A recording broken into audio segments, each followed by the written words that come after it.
Studying at the Royal Conservatoire, or the Academy as we used to call it, was a terrific experience. I think the most memorable of all the experiences is actually the friendships I made. I have a core group of friends that we stay in contact with, no matter where we are in the world. There seemed to be a large contingent of Scottish actors in London, but across the world as well. In America, I spent a bit of time, and it's always nice to see familiar faces when you're doing jobs, and in comes an actor that you've worked with before. But also, you know, just being here on stage, this is kind of where it began for me. They gave me the opportunity to work in the industry within Scotland and the UK.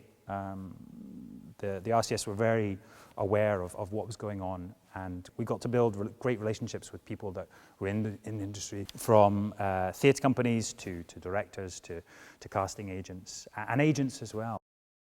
I think the most important thing that RCS taught me was that we're always learning, and I'm currently working on a show at the moment, and even today I was challenged by the job in hand, and what RCS supplied was the facilities to try everything from Lecoq to Stanislavski to a great library to working in the industry within Scotland. And you take what you want from each thing that you study each day and use what works for you or what works for that particular job in hand. So it gives you all the tools and resources that you need to draw upon as a professional actor. It's always been a place as well that I felt I could come back to. I feel very welcome here, and I don't know, I really enjoyed using all the secret corners and rehearsal rooms that RCS has within inside it. I actually auditioned for the RCS twice.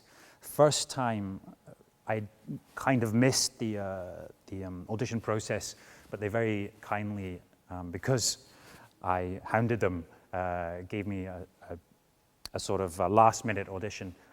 Again, it was very bad, and I had no idea what I was doing, but it certainly instilled in me that I needed to come back that next year and try again. And I think if you don't get in your first attempt, I think that's a real test of character. And certainly in this industry, you know, rejection or facing hurdles is something you're going to face every day.